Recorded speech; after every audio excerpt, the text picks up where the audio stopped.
back to the channel. I'm Kat, and today I have 3 tips to help you better your chipping game. As you can see, I am in our backyard right now, and it is amazing. We have the whole place to ourselves, and we can chip all we want. You can see that Parker is so happy over there. Hi, Parker. So I used to be pretty inconsistent with my chipping, and these 3 tips helped me a lot. So without further ado, let's get started. So depending on how far the chip is, you want to use a certain club. I usually stick with my 58 because it has more loft, and it's just kind of a personal preference. A lot of people like to hit it lower, have it run, use like a 48 or a 54, but my 58 is my go-to. Really think that I should branch out more just to get like a little bit more diversity. But woo! That was pretty good. So tip number 1 is the setup. Setup is super important. You want to make sure you're not too much tilted to the back. Oh, hi Parker. So you want to be pretty neutral. If anything, leaning to the left a little bit. So to fix that, from here, you want to just cross-hand your grip, and that way it'll even out your shoulders. So from this to this. Just make sure you're neutral. Don't go too much on this side either.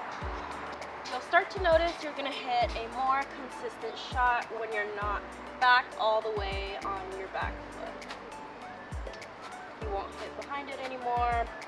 So instead of this, just cross hand your grip, make it back to neutral, and then you can go back to your regular.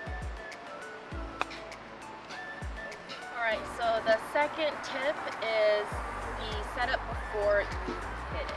So now that you have your shoulders neutral, you're not like this. You want to make sure that your stance is quite narrow like this. You don't want it to be like a regular swing. So for chipping, you want it to be pretty narrow. It's better for control, and you want to stand a little bit closer to the ball. So it is almost like a putting stroke. You want to, this is the way I like to chip, and you can make the club a little bit more upright, and it's just, your distance will be way more consistent like that. So now that we got that down, we got the narrow stance, we got closer to the ball, upright. This upright position, it causes you to have a more straight swing instead of an arc, especially for short chips. It's different for pitches.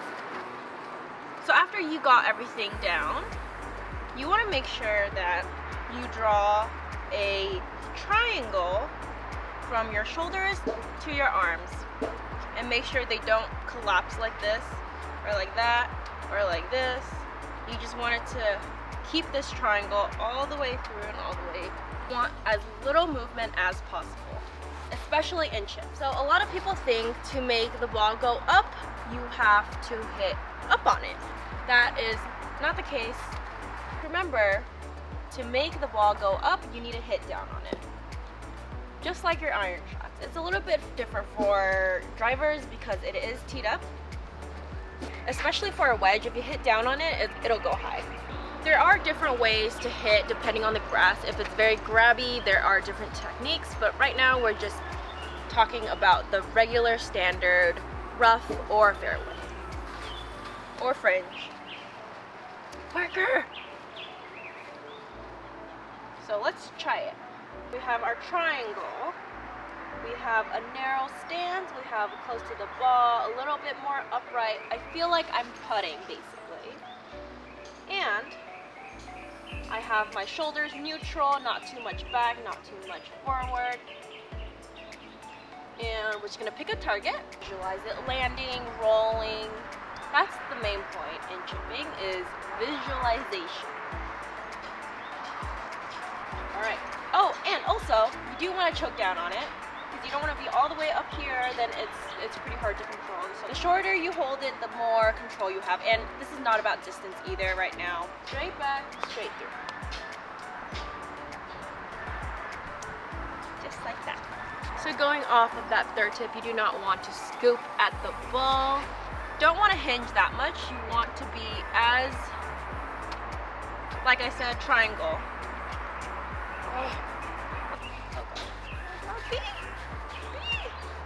Yeah, so try out those 3 tips and let me know if you have any questions. Let me know if it's worked or if you think it's helpful. Yeah, so I know I haven't been able to do a lot of tutorials. It's been a crazy few months. I will make sure to utilize this awesome space that we have now to practice more and to do more putting or swing or chipping tutorials for you guys. Okay, that is it. So if you guys enjoyed this video and thought it was helpful, make sure to give it a thumbs up. You can subscribe to the channel and don't forget to hit that notification bell so you don't miss a video. I'll see you next time. Bye. We're going to be late. I get the wine and the corkscrew. You don't have to Today's do video. one single thing. You don't know how much I want you. Just looking at you makes my whole world